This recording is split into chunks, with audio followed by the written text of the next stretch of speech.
नून league और PTI 18वीं तरमीम खत्म करना चाहते हैं, सूबों के वसाइल पर डाका मारना चाहते हैं। पीपल्स पार्टी ये साजिश कामयाब नहीं होने देगी।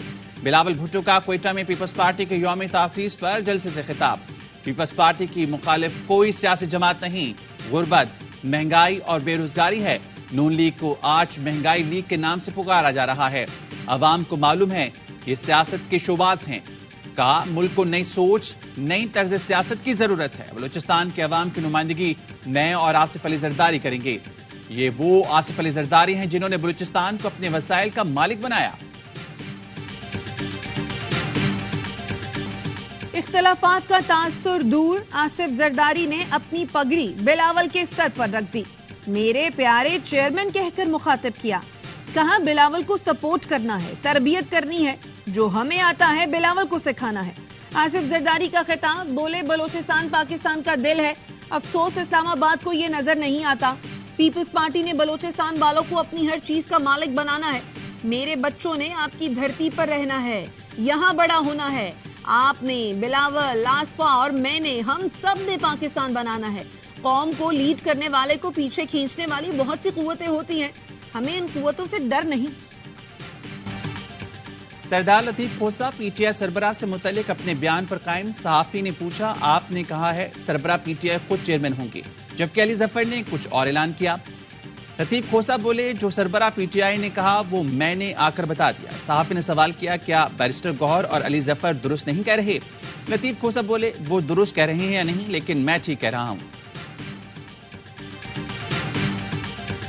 सरबराह पीटीआई के तोशाखाना केस में सजा के खिलाफ अपील, इस्लामाबाद हाई कोर्ट से फैसला मुअत्तल करने की इस्तदा। इलेक्शन कमीशन के वकील की मुखालिफत, दलाइल की तैयारी के लिए 2 हफ्ते मांग लिए।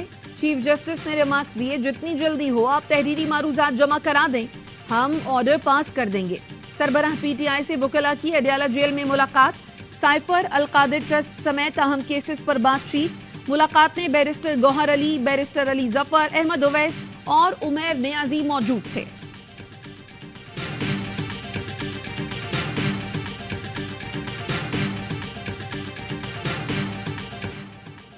अल-कादिर ट्रस्ट की बुनियाद जाती फायदे के लिए नहीं थी।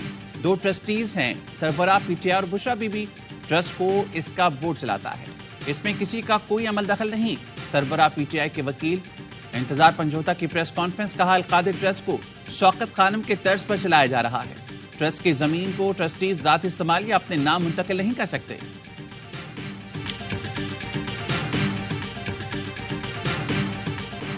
जस्टिस मज़ाहिर अली अकबर नकवी ने सुप्रीम जुडिशल काउंसिल की कार्रवाई चैलेंज कर दी।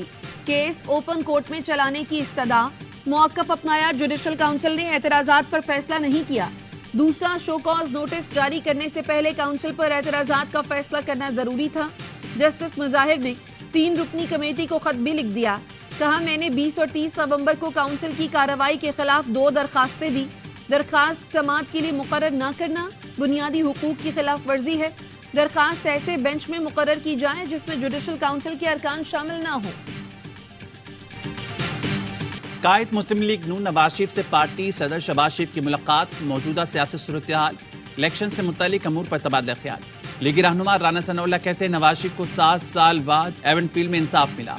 हस्कुत नोटिस के तहत अल-अजीज़िया रेफरेंस मुकम्मल खत्म हो जाना चाहिए। सरबराह पीटीआई के साथ जो कुछ भी हो रहा है वो मकाफात अमल है। नवाज शरीफ के लाडले होने में कोई शक नहीं रहा। शरीफ खानदान अवामी अदालत में हिसाब देने के लिए तैयार रहे। हेरा फेरी के चैंपियन शरीफ बरादरान अल्लाह और अवाम की अदालत से कैसे बचेंगे? परवेज इलाही की अदालत में सहाफियों से गैर रस्मी गुफ्तगू। कहा, कौम उन्हें इलेक्शन में आटे दाल का भाव याद करा देगी। वो दिन दूर नहीं जब अवाम लाडलों को वोट की पर्ची से बाहर निकालेंगे। तहरीक इंसाफ बल्ले के निशान के साथ इलेक्शन में उतरेगी, कामयाबी भी हासिल करेगी।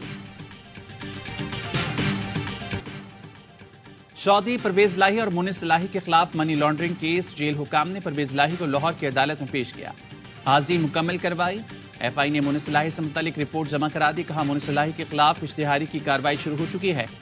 इश्तिहार स्पेन भी भेजा गया। पंजाब असम्बली में गैर कानूनी भर्तियों के केस में परवेज लाही के जुडिशल रिमांड में 14 रोज की तौसी। अदालत का 14 दिसंबर को दोबारा पेश करने का हुक्म।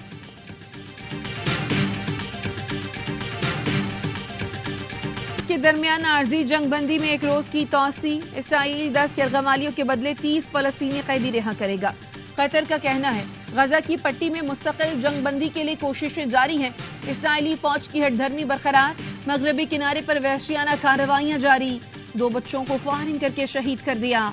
45 निहत्ते फलस्तीनियों को गिरफ्तार कर लिया। सिंध में मौसम सरमा की तातीलात 22 से 31 दिसंबर तक होंगी। महकमा तालीम सिंध का ऐलान। तमाम निजी और सरकारी तालीमी इदारे 1 जनवरी 2024 से दोबारा खुलेंगे।